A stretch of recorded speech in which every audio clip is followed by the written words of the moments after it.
willkommen heute bei uns Angsthasen auf Weltreise, heute aus Delhi. In der heutigen Folge nehmen wir euch mit auf Sightseeing-Tour durch Neu-Delhi. Ja, aber zunächst einmal mussten wir natürlich aus Goa nach Neu-Delhi anreisen. Und wie das Ganze funktioniert hat, das zeigen wir euch jetzt.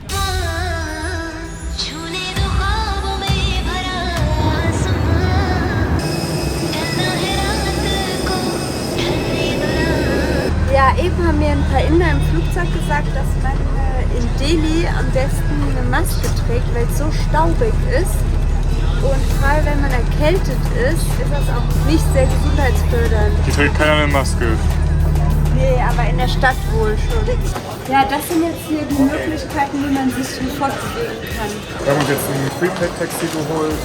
Das ist eigentlich ganz entspannt, denke ich, weil du brauchst keinen Preis zu verhandeln. Kann vielleicht auch nicht über die Ohren gezogen werden. Und ja, jetzt gehen wir einfach zum Taxi und dann geht's ab ins Hotel. Was machen wir da? Schlafen, ausruhen.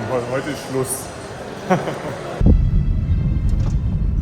In Neu-Delhi dann haben wir uns für 2200 Rupien einen Fahrer gemietet für 8 Stunden, der uns zu verschiedenen Sehenswürdigkeiten gefahren hat. Wir durften uns die Sehenswürdigkeiten natürlich selber aussuchen. Ja, 2200 Rupien, das sind ungefähr 25 Euro.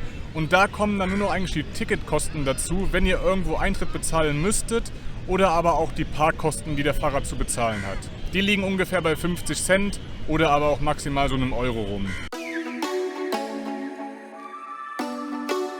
Wir sind jetzt hier beim Qutub Minar. Do you ever call back? Do you ever pick up on that phone? Stop pretending I don't know you're home. Das Qutub Minar ist das höchste Backsteinminarett der Welt.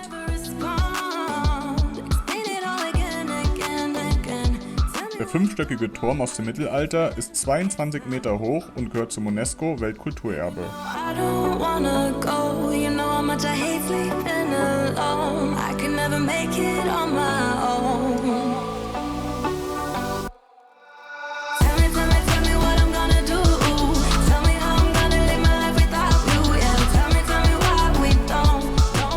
Wenn ihr Eichhörnchen mögt, kauft euch vor dem Eintritt hier ein paar Nüsse. Die sind super süß und zutraulich und total klein im Gegensatz zu unseren Eichhörnchen.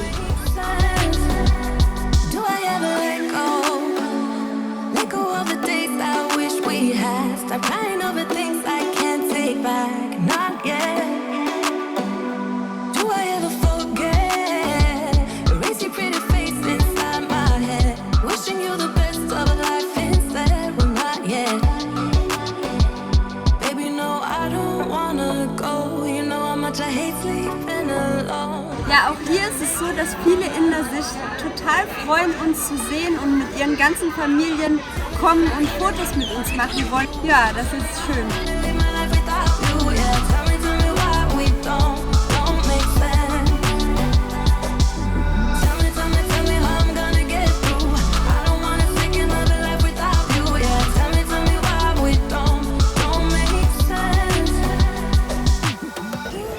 Ja, allein hier könnt ihr, wenn ihr wollt, ja locker schon mal 1-2 Stunden verbringen. Ja, wenn ihr noch mehr über die Gebäude wissen wollt, dann findet ihr am Eingang und am Ticketschalter ja, Guides, mit denen ihr halt hier durchlaufen könnt und dir noch mehr dazu erklären.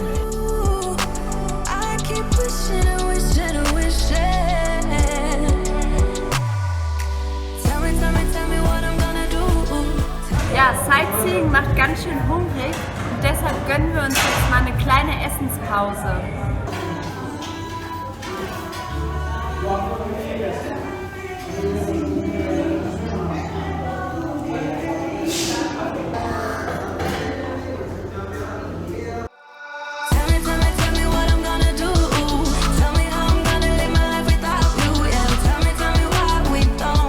Indira Gandhi war eine indische Politikerin, die von 1966 bis 1977 und erneut von 1980 bis 1984 als Premierministerin Indiens amtierte.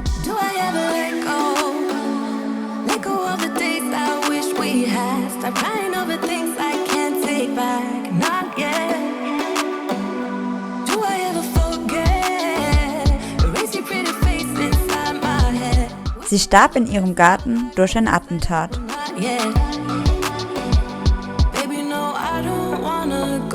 Das India Gate ist ein einbogiger Triumphbogen. Er wurde 1921 nach dem Vorbild des Arc de Triomphe in Paris entworfen. Das Monument erinnert an die Soldaten aus Britisch-Indien, die im Ersten Weltkrieg für das britische Empire ihr Leben ließen. Eingraviert sind die Namen von mehr als 90.000 indischen und britischen Kriegstoten mehrerer Kriege.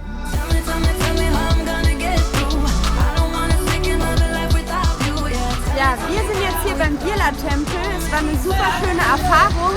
Wir durften aber keine Kameras mit reinnehmen.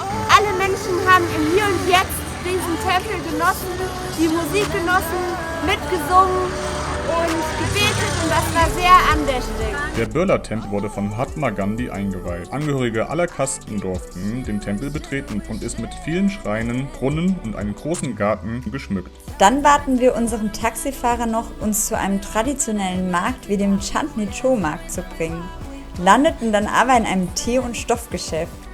Beide Orte waren uns nicht so ganz koscher. Alternativ könnt ihr euch auch einen Fahrer über die Ola-App holen. Die Ola-App ist etwas ähnliches wie die Uber-App, die ihr vielleicht kennt.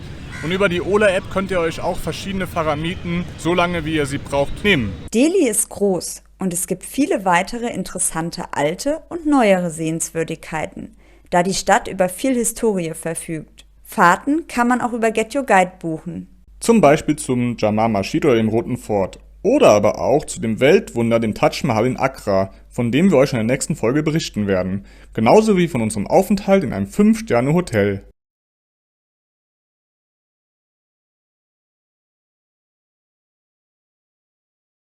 Bis dahin, macht's gut. Ciao.